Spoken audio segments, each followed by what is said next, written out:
It was supposed to be a quiet weekend away at our lake cabin, just me and my daughter enjoying some time together. She had brought along her favorite Toya handcrafted wooden dollhouse her grandpa built for her birthday. As she carefully opened it up on the porch, setting the little pieces in place, we had no idea it would spark one of the most ridiculous confrontations I've ever seen.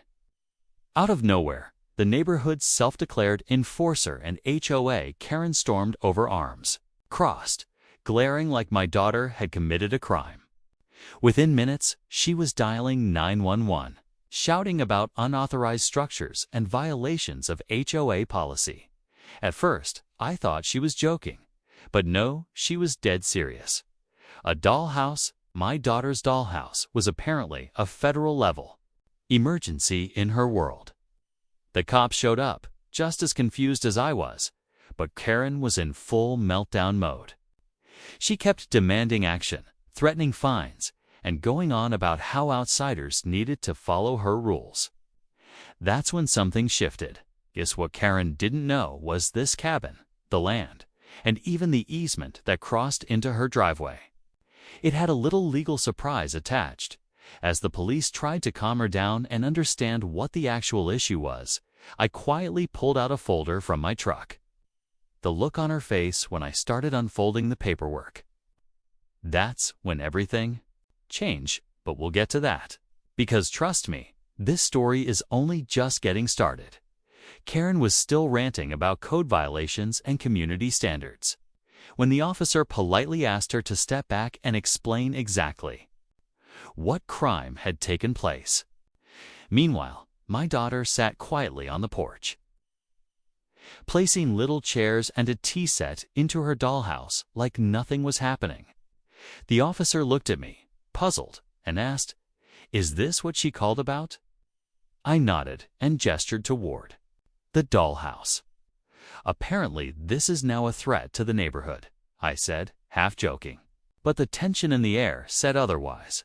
What Karen didn't realize was that the lake cabin had been in my family for decades, long before the HOA even existed. We'd always kept to ourselves, respected the property lines, and only visited a few weekends a year. But recently, the area had started attracting a certain type of homeowner. The kind who thinks a clipboard and a fake sense of power give them the right to dictate everyone else's life. Karen had only moved in a year ago, and since then, neighbors had warned me about her attitude. I just never expected to become her next target over a dollhouse. No less, as she stood there demanding I remove the toy and threatening to report me to the HOA board. I reached into my truck and pulled out a manila folder filled with legal documents. She stopped mid-sentence when she saw it. I didn't say anything yet, just looked at her and let the silence build. Karen's eyes narrowed as she stared at the folder in my hand. Her tone shifted, but her ego didn't. "Whatever that is, it doesn't change the fact that you're breaking HOA rules," she snapped. The officer raised an eyebrow and glanced at me, clearly trying to figure out what was really going on. I could see him piecing it together. This wasn't about rules. This was about control. Inside that folder were not just the original deed to the lake cabin, but a decades-old easement agreement that granted my family partial ownership of the preside of the land Karen's newly paved driveway now sat on. It had been buried in county records, long forgotten till I had it resurveyed last year while updating the property boundaries. I hadn't planned to do anything with it. I figured if the neighbors were respectful, I'd let sleeping dogs lie. But Karen wasn't just disrespectful, she was loud, entitled, and had called 911 on a child. Meanwhile, my daughter had gone back inside the cabin, sensing the tension, and my wife had just stepped out onto the porch with a calm but curious look. She asked softly, "Is everything okay?" I gave her a small nod, but my focus stayed on Karen. She started to fumble her words now, asking what was in the folder, her voice suddenly less confident. The officer took a step back and asked us both to cool off. But the energy had shifted.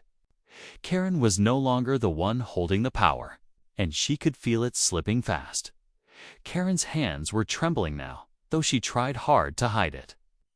The officer asked to see the paperwork, and I calmly handed it over. He flipped through the pages, his brows furrowing deeper with each line. She shifted on her feet, glancing between us, probably hoping the officer would dismiss it like all the other times she cried wolf. But this time was different. My daughter peeked through the cabin window, her dollhouse visible just behind her. It was a quiet reminder of how all this had started over a child playing in her own space. The officer turned to Karen. "Ma'am, this document shows your driveway cuts through his family's easement. Were you aware of this before today?" Karen didn't answer right away. She opened her mouth, then closed it. Her son, who had been standing silently behind her, suddenly spoke up. "You said they were trespassing. You didn't say anything about this being their land, too." It was like a crack in the wall she'd built, and more started to show. The officer pulled out his phone to call his supervisor, wanting to verify the documents with the county office. Karen's composure was unraveling fast. My wife walked down from the porch, calm and collected, standing beside me without saying a word. It was one of those moments where nothing needed to be said, just presence alone shifted the mood. Eyes were on the officer now, waiting to see what he would do with what he had just learned.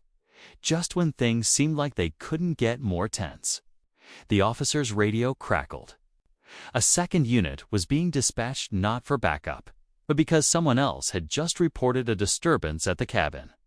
Karen's eyes darted toward her phone, trying to look casual. I caught it. She had called in a second complaint. Under a fake name, probably thinking if one report didn't get us removed, another might. The officer noticed too. "Ma'am, we're tracking the number the second report came from. It matches your mobile device," he said calmly. Karen turned pale. "That's impossible," she stammered. But her son was already stepping back, clearly uncomfortable with how deep his mother was digging the hole. I could feel the tension shift again. This wasn't just about a dollhouse or a driveway anymore. It was about someone trying to use the system to intimidate and control people who didn't play by her rules.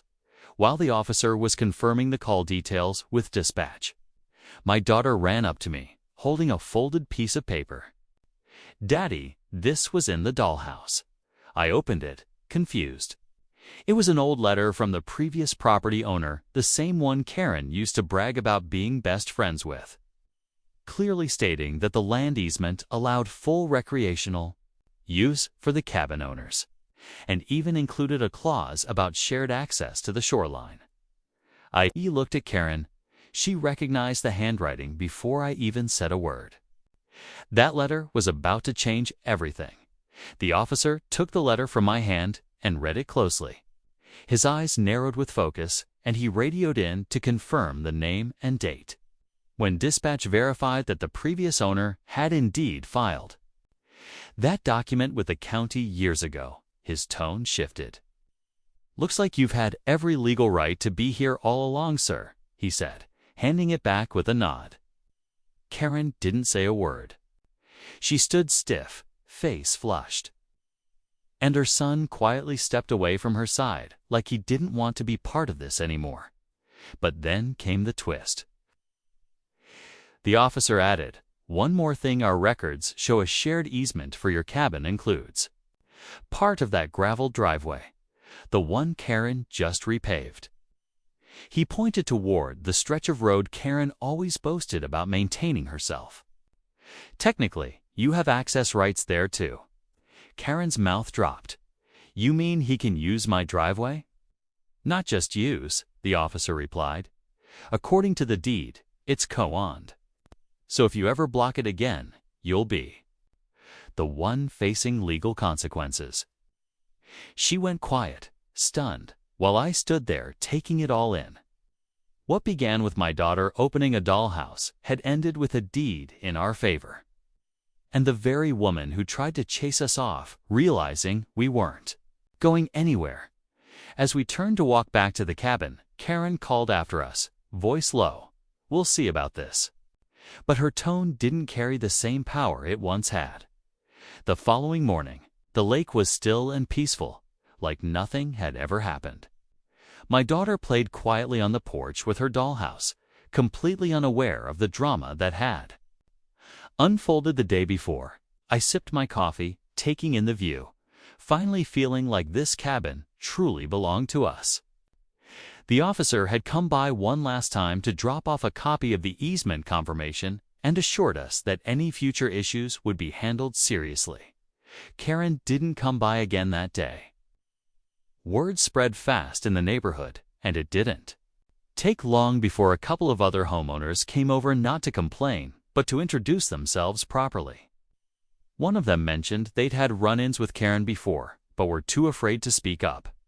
Knowing we'd stood our ground gave them the courage to stop tiptoeing around her. Later that week, I filed a formal request with the HOA board to review Karen's conduct and the false police report. I wasn't interested in revenge, just fairness. We didn't move here for conflict. We came for peace, nature, and a place for my daughter to grow up with good memories.